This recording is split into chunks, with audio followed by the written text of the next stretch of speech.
Hello, let's proceed to another subtopic within our topic of poetry. Now, let's see terms used in poetry. First term is poem. Poem by itself. It's the piece of work composed with a strong imagination, emotions, significant meaning, and appropriate language.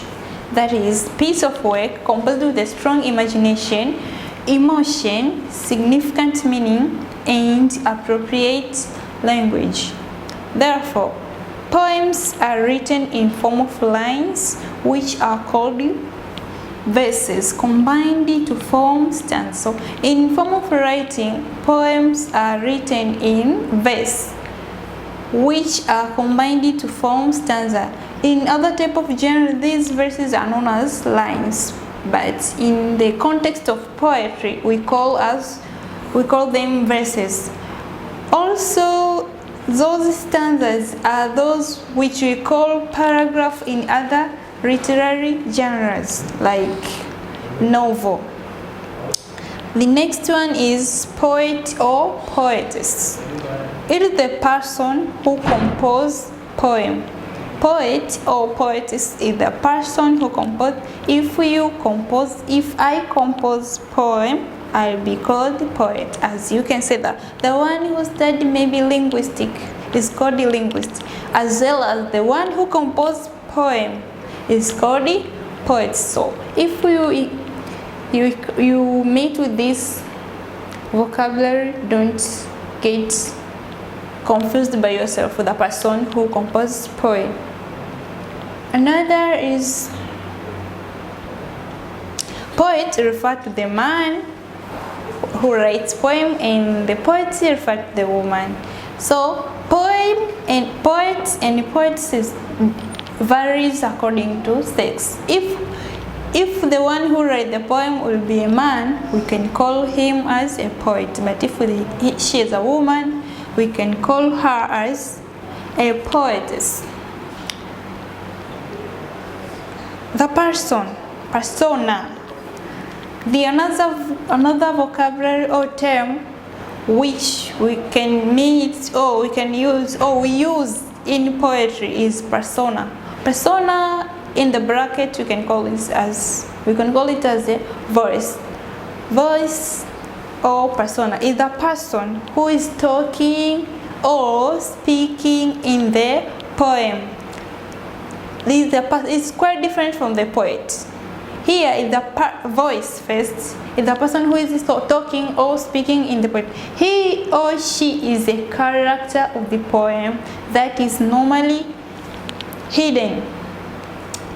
The difference here is the poet end up on just composing the poem, but the voice or person who is talking or the character you can see or we can recognize within the poem is what we call a persona.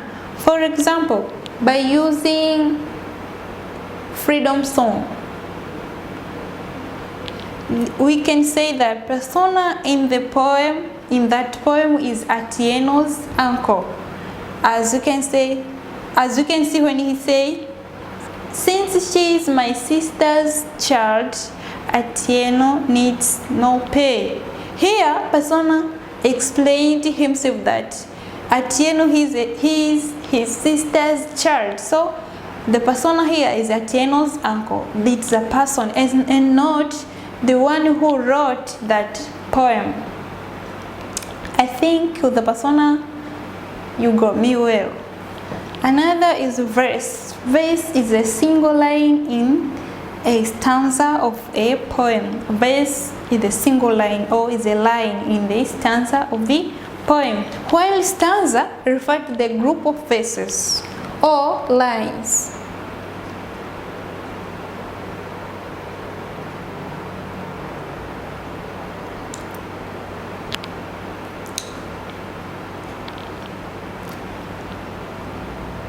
Stanza refers to the group of verses or lines which form a division of a poem that There you can see it's the first stanza, second stanza, third stanza, depending on the wishes of the writer. It is what we call paragraph in the other literary genre like novel or play. So in the context of poetry, lines are called verse, while paragraphs are called stanza. The next part is types of stanza. Types of stanza varies according to the number of verses within. For example, we can see there is couplet. It is a stanza with two verses like couple, that's why we call couplet. Another is triplet or tercet. It is a stanza with 3 verses. Another quatrain is the stanza with 4 verses. Quintet is the stanza with the 5. Sextet is the stanza with the 6 verses. So we can see there are so many types of stanza varying on the number of verses. Now let's see another term which is refrain. Refrain, this is a line, part of line or group of lines which is separated at the end of each stanza. For example, atieno yo. Refrain is the line or part of line or group of line which is repeated. It is repeated at the end of each stanza. As this is occur in the most of the closed form of closed poetry. Example, when we turn back to the freedom song, the word atieno is repeated at the end of each stanza. In the freedom song by Marjorie Oludho Masgo. Now let's see tone. Tone is the attitude of the persona. Tone shows the state of mind of persona which expressed through the language. It is tone which makes the reader to understand how the persona was dealing with the subject. How persona was does persona sad or happy? It is about the mood. They work simultaneously. The next one is mood. Mood refers to the attitude of the reader towards the subject. The tone towards the writer, the poet. While mood is attitude of the reader towards the subject or poem. How the reader feels when you're reading the poem. Do you get to be happy or sad? The mood can be sad, happy, angry, or fearful. For example, there are some poems when you read, you feel like crying, or other you feel like enjoying, even laughing. That is mood. Another is alliteration. This is the use of a similar consonant at the beginning of the consecutive word in a verse. The use of similar consonants at the beginning of the consecutive words in a verse. For example, fight for freedom, friend. Fight, F have been repeated for, F has freedom, freedom, friend. Fight for freedom, friends. The use of similar consonant, F, F, F, F. I can give you another like feel free, friend, Fred. Feel free, friend, Fred. At the first consonant F begins in every word in the verse. So you can see F, F, F, F.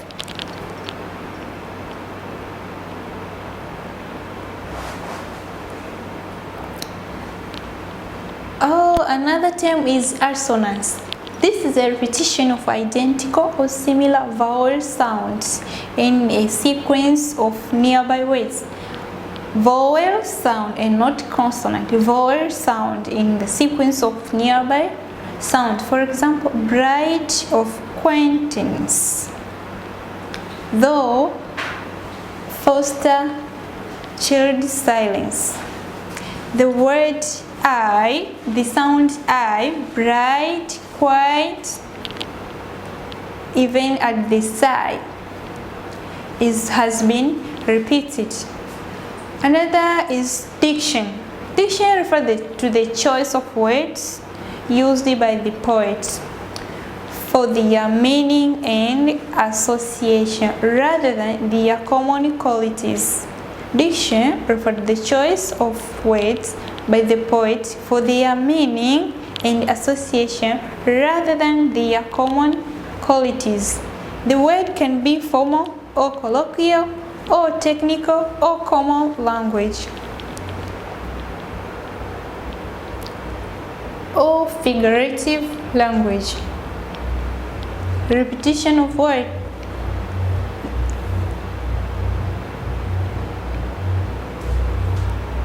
Diction refers to the choice of words used by poets for their meaning and association rather than their common qualities. Just the word.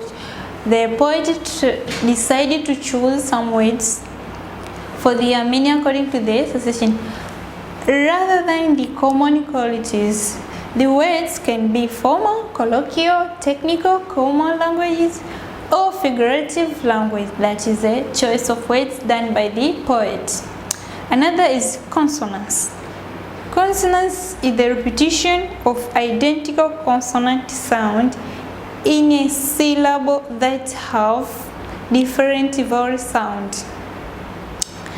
They repeat the identical consonant sound. Don't get confused by yourself. A repetition of identical consonant sound in the syllable that have different vowel sounds. For example, bone and ban, bill and ball. They just repeat the consonant sound within the syllable which have different what? Vowel. As here you can see bone, B in the syllable with bo has been repeated. B, bone and ban. B and B has been repeated. Also bill and ball. Vowel are different but syllable consonants are the same. That's what consonance it is from the word consonant. I give you the secret.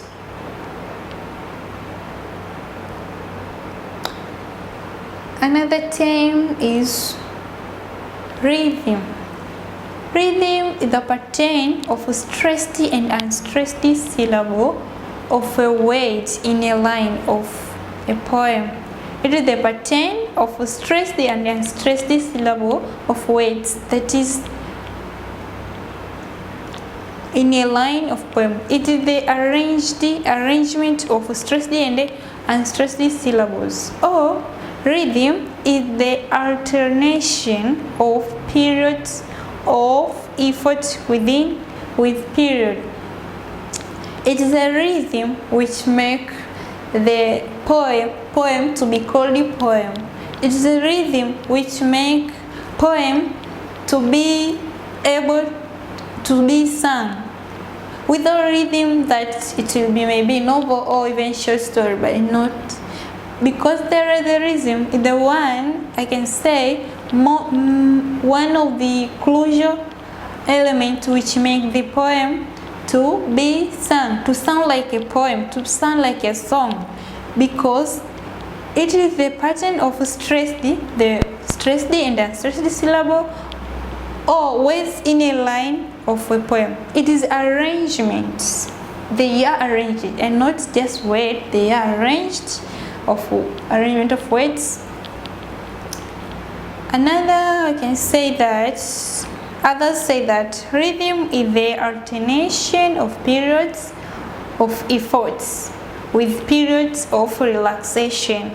Periods of effort is what we call stressed syllable, and periods of relaxation is what we call unstressed syllable. When someone reads poem, he or she has to raise voice, or that is effort, and he or she slow down the voice, that is relaxation. It is the rhythm that makes one to raise his voice or to slow down. Is the pattern of rising and falling of the voice. That's why I can say it's the rhythm that makes the poem to be sung. Now let's see rhyme. Rhyme, this is the similarity of sound at the end of consecutive bases. For similarity of sounds. Sound are similar. Maybe if it is a, that's that. At the end of consecutive verse. For example, be stable because you are able to make your label at each angle. Be stable. This sound has been repeated in the consecutive verse. Consider the above verse. They end up with o. Be stable because you are able to make your label at each angle. That is rhyme. Also, rhyme make the text of this poem to be sung. Now let's see the function of lines in the poem. It is used in a poem to attract reader of the poem. Rhyme is very attractive. For example, by using our example, be stable, that attract you to continue to read the poem. Another is it adds musical sound. It adds musical sound, hence entertains. Rhyme adds a musical feature within the poem. So this makes the reader to be entertained and to be attracted to proceed to read. It is used to make emphasis on issue. Emphasis on issue. When words are repeated, repetition in another context. Repetition make emphasis. We repeat so as to make emphasis. When somebody say, I trust you, I trust you, I trust you, that's show that the person emphasizing on the trust. Another is poetic license. The next term here is poetic license. Poetic license refer to the permissions given to a poet to break the rule of ordinary use of language. Poetic license is just a permission where the poets are allowed to break the rule of the language in order to fulfill their poetic need. For example, instead of saying I'm going to school, the poet can say I go to school, playing football, play football, waiting for food, wait food. Instead of making sure that the grammatical rule of the language has been followed, the poet is allowed to break those rules in order to make sure that his or her poem have been succeed. Why poets are allowed to break the rules of the language? Do you think why? Let's discuss.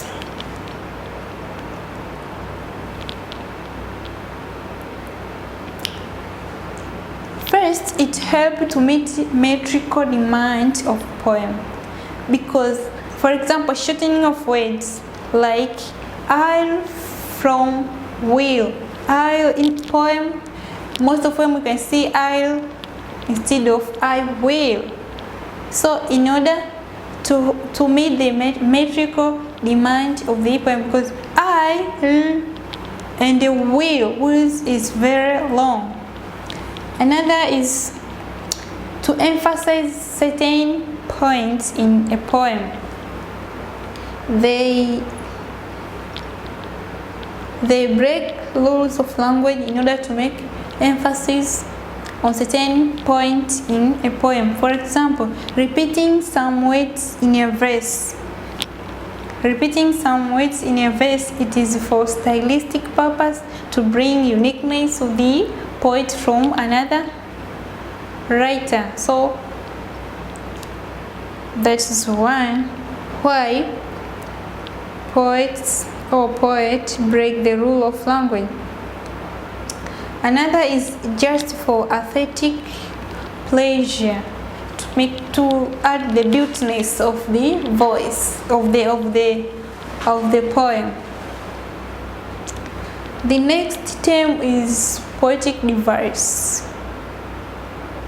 Poetic device, these are tools which used to appreciate or to make analysis of poem in word. These are tools which used to appreciate or to make analysis of poems. It includes the following. First, sound device. Sound device is rhyme and rhythm, alteration, assonance, parallelism, and refrain. We have discussed about those, that's why I won't repeat it again. Now let's see sense devices. Sense devices here dealing with the sense organ. Sense devices, imagery, symbolism, figures of speech like metaphor, hyperbole, and similes. Another is structure devices. Structure devices, it involves punctuation marks such as questions, exclamation mark, something like that, and a full stop, even a comma. There are structure devices. In a grouped way, we call them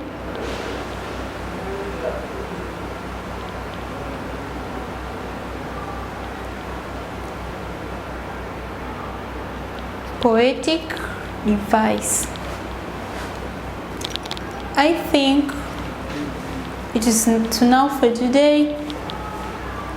So now I want you to give me the difference which make poems be very different from other literary genres like play and novel. So I think and I hope that you'll be able to do this work. Thank you for watching and welcome again.